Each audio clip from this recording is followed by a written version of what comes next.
Welcome to our channel. তোমরা আগের ভিডিওতে বা আগের শর্টসে দেখেছো যে দুটো শব্দ বলেছিলাম, যেটা মানেগত পার্থক্য বলেছিলাম। তো আজকেই সেরকমই দুটো নতুন ওয়ার্ড নিয়ে চলে এসেছি। তো সেটার পার্থক্য আমরা বলবো, সেটা হচ্ছে বিটুইন আর অ্যামং।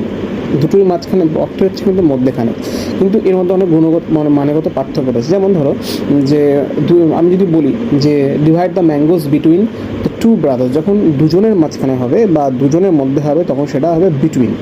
আর অ্যামং হচ্ছে মোর দ্যান টু, অর্থাৎ সেটা কোনো লিমিটেশন নেই। Divide the mangoes among the boys, সেটা দুটো হতে পারে, তিনটে হতে পারে, 30টা হতে পারে, 300টা হতে পারে।